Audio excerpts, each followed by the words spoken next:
Salam damai, Shalom. Kita sambung dengan Injil Matius bab 21 dengan judul perikop Yesus menyucikan bait Allah. Lalu Yesus masuk ke bait Allah dan mengusir semua orang yang berjual beli di halaman bait Allah. Ia membalikkan meja-meja penukar uang dan bangku-bangku pedagang merpati dan berkata kepada mereka, "Ada tertulis, rumahku akan disebut rumah doa, tetapi kamu menjadikannya sarang penyamun." Maka datanglah orang-orang buta dan orang-orang timpang kepadanya dalam bait Allah itu, dan mereka disembuhkannya. Tetapi ketika imam-imam kepala dan ahli-ahli Taurat melihat mukjizat-mukjizat yang dibuatnya itu, dan anak-anak yang berseru dalam bait Allah, "Hosana bagi anak Daud," hati mereka sangat jengkel. Lalu mereka berkata kepadanya, "Engkau dengar apa yang dikatakan anak-anak ini?" Kata Yesus kepada mereka, "Aku dengar. Belum pernahkah kamu baca, dari mulut bayi-bayi dan anak-anak yang menyusu, engkau telah menyediakan puji-pujian?" Lalu ia meninggalkan mereka dan pergi keluar kota ke Betania dan bermalam di situ. Demikianlah sabda Tuhan. Yesus masuk ke Yerusalem, langsung menuju ke bait Tuhan, ke tempat suci peribadatan orang Israel, ya, orang Yahudi waktu itu. Bait Tuhan adanya di mana? Adanya di Yerusalem saat ini, ya. Yesus sebelumnya datang dengan menunggang keledai yang sangat muda, keledai betina juga. Datang sebagai raja, tetapi raja yang rendah hati, bukan raja yang gilap gemilang, yang gemerlapan, yang sangat berwibawa, yang sangat berkuasa, yang sangat megah. Tidak, tetapi dengan rendah hati. Yesus datang menunggangi keledai yang rendah hati, ya. Kalau raja yang perkasa itu kan mengendarai kuda, ya, kuda stallion, ya, kuda yang gagah perkasa. Yesus datang dengan keledai, sangat rendah hati, ya. Itu menunjukkan Tuhan, pencipta, pemilik bumi dan langit ini mau merendahkan dirinya, ya, menjadi seorang hamba, menjadi manusia, menunggangi keledai. Walaupun sebagai raja, tetapi raja yang rendah hati, raja yang sederhana. Beda dengan raja di dunia ini, ya, yang mengendarai mobil yang dilapis emas, mobil yang terkini, mobil yang paling mahal, mobil Rolls Royce, mobil import dan sebagainya yang super mahal, ya. Mereka tidak mau, ya, memakai mobil sejuta umat, ya. Nggak mau. Mereka maunya mobil yang paling langka, ya. Itu raja di dunia ini. Beda dengan Tuhan Yesus. Tuhan Yesus itu raja semesta alam, tetapi mau rendah hati, sederhana. Nggak usahlah pakai mobil yang paling mahal, yang paling mewah, dilapis emas. Nggak perlulah, ya. Tunjukkan kalau pemimpin yang benar itu adalah pemimpin yang benar-benar jujur, benar-benar mau melayani rakyatnya, ya. Tidak cari untungnya sendiri, ya.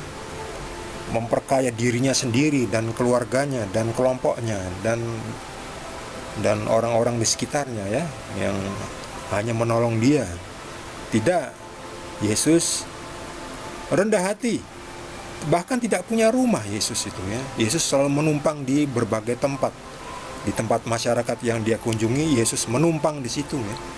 Dikatakan bahwa anak manusia tidak punya tempat untuk meletakkan kepalanya, maksudnya untuk tidur, tidak ada, ya.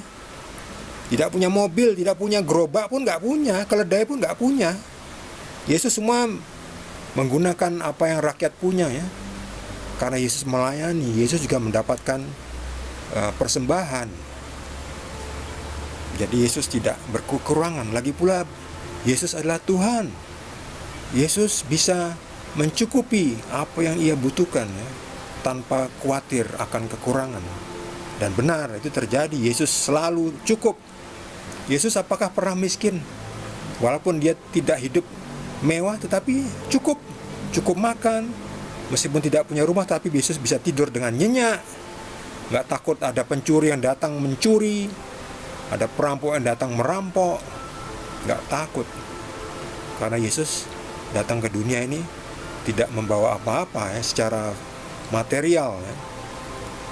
Jadi tidak butuh itu semua ya. Kekayaannya ada di kerajaannya di surga. Yesus datang ke rumah Tuhan. Ya, sekarang ini seperti ya sinagoga ya. Seperti kalau orang Kristen ya gereja. Tetapi lihat ini ya, rumah Tuhan dijadikan sarang penyamun. Loh, mereka ini kan berdagang ya. Jadi waktu itu kan suka ada hari raya ya. Hari raya di mana para umat tuh harus mempersembahkan burung merpati. Jadi mereka harus beli burung merpati ya. Ya seperti sekarang lah, misalnya kita ke gereja, ada misa, ada perayaan apa, kita misalnya mesti pakai lilin ya, misalnya malam Natal atau Paskah ya, untuk memperbarui janji baptis kita menyalakan lilin ya. Jadi ada perlengkapan lilin ya. Waktu itu harus ada burung merpati ya. Lalu kalau orang-orang dari luar kota itu ya, mereka menggunakan uang dari asal mereka ya, mata uangnya jadi harus ditukar dengan mata uang lokal. Jadi di sini ada pedagang merpati, meja-meja penukar uang ya. Itu karena dibutuhkan itu juga memang. Tapi lalu Yesus datang ya, menghancurkan ya, memutarbalikkan, membalikkan ya, meja-meja penukar uang dan bangku-bangku pedagang merpati ya. Karena apa ya? Dikatakan bukan sebagai pedagang, tetapi kamu menjadikannya sarang penyamun.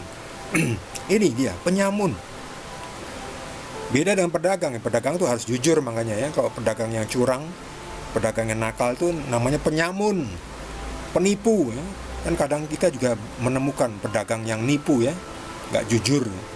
Timbangannya dikurangi, barangnya dikasih barang yang bosok, yang udah busuk ya. Karena belinya banyak, lalu ditumpukan paling bawah dikasih barang-barang yang kualitasnya jelek, yang sudah rusak lah, yang sudah bosok lah, dan sebagainya. Jadi mereka disebutkan sebagai penyamun. Dan ini banyak penyamun ya, atau boleh dibilang bahkan dibilang semua ya. Lihat ini, kamu menjadikannya sarang penyamun. Mana dia? Dan mengusir semua orang. Berarti semua yang di sini penyamun ini. Nggak ada yang jujur pedagangnya ya. Wah, itu makanya diusir ya. Ya sekarang ini kan di halaman ini kan dikatakan di halaman bait Tuhan ya. Sekarang ini di halaman gereja kan kadang-kadang pada hari-hari tertentu ada orang jual buku juga, buku rohani, barang-barang rohani seperti salib, seperti tempat lilin, seperti buku doa, dan sebagainya itu ya. Itu ya di halaman gereja juga ya. Tapi mereka jualan tujuannya untuk pelayanan juga kepada Tuhan ya. Dan mereka jujur ya, bukan seperti penyamun ini ya. Jadi tempat Tuhan itu bukan untuk tempat penyamun ya, tempat curang, orang nakal, bukan tempat itu ya. Ya di gereja kan juga ada toko rohani ya, menjual barang-barang rohani ya. Itu baik saja, yang penting jangan jadi penyamun. Jangan menjadikan gereja sarang penyamun. Jangan menjadikan sinagoga sarang penyamun. Nanti akan diusir oleh Yesus. Lalu datanglah orang-orang buta, orang-orang timpang ke dalam sinagoga, ke dalam gereja itu, dan mereka disembuhkannya. Lihat ini, orang-orang buta disembuhkan oleh Yesus. Lihat ini, siapa yang bisa melakukan itu ya? Seketika itu juga ya. Dan mereka semua itu disembuhkannya ya. Lucunya apa? Mestinya para imam, ahli-ahli Taurat itu senang melihat mukjizat kesembuhan. dan puji-pujian. Hosana bagi anak Daud ya. Mestinya mereka senang. Tuhan dipuji-puji. Puji-pujian kepada Tuhan. Mestinya ikut senang. Tapi enggak. Hati mereka sangat jengkel. Aneh. Ini aneh, imam-imam kepala, ahli-ahli Taurat ya. Itu ada orang-orang yang enggak senang ketika Yesus dimuliakan sebagai Tuhan. Karena mukjizat-mukjizatnya yang nyata. Mereka malah jengkel, aneh. Aneh ya. Itu kelompoknya setan, kelompoknya iblis ya. Memang itu kenyataannya seperti itu. Iblis itu tidak senang kepada Tuhan Yesus yang mengadakan mukjizat-mukjizat yang baik, yang bermutu. Ada puji-pujian kepada Tuhan. Hosana bagi anak Daud. Mereka malah jengkel. Aneh ya, ini kelompoknya setan ini ya. Tapi setan yang berwujud manusia. Ya, bahkan berpakaian putih-putih, ya, kelihatan suci. Tapi hati mereka hati jahat ya, dari iblis, dari setan. Karena itu dia, mereka jadinya jengkel ya. Jadi kalau kemasukan setan tuh hati kita jadi jengkel. Jadi hati-hatilah. Lalu mereka ini ya, kelompok-kelompok ahli-ahli Taurat, orang-orang Farisi ini yang benci pada Yesus ya. Dan benci ketika anak-anak itu berseru-seru, Hosana bagi anak Daud ya. Mereka berkata, "Hei Yesus, engkau dengar apa yang dikatakan anak-anak ini?" Ya, mereka ini mengatakan itu kepada Yesus. Kata Yesus, "Aku dengar." Lalu Yesus mengatakan, "Belum pernahkah kamu baca? Dari mulut bayi-bayi dan anak-anak yang menyusu, engkau telah menyediakan puji-pujian." Jadi itu memang dari Tuhan, Bapa di surga menyediakan puji-pujian melalui mulut anak-anak, bahkan bayi-bayi ya. Tuhan Allah semesta alam ya, Tuhan pencipta langit dan bumi telah menyediakan puji-pujian bagi Tuhan. Bagi Tuhan Yesus yang melakukan mukjizat yang nyata yang hanya bisa dilakukan oleh Tuhan. Sudah layaknya Yesus mendapatkan puji-pujian. Hosana bagi anak Daud ya. Tapi orang yang dari iblis malah jengkel. Makanya jangan bergabung dengan iblis ya. Makanya hati jangan diisi, jangan biarkan iblis masuk ke hati supaya jangan jadi jengkel ya, supaya jangan jadi iri.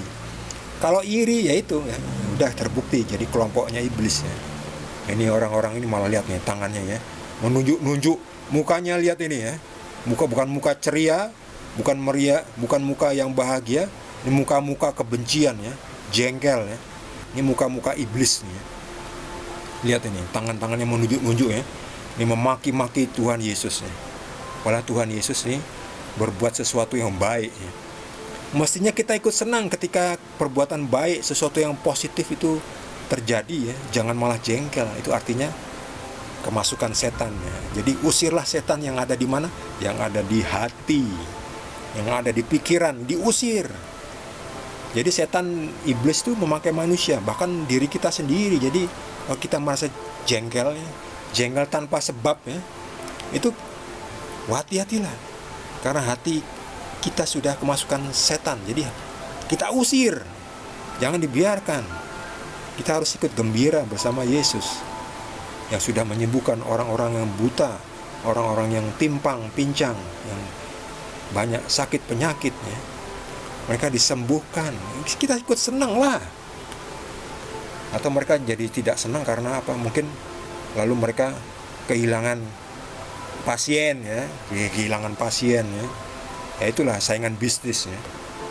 Jadi janganlah seperti itu ya. Kita harus senang ketika orang lain disembuhkan, ketika orang lain bahagia untuk sesuatu yang positif ya. Kita ikut bahagia.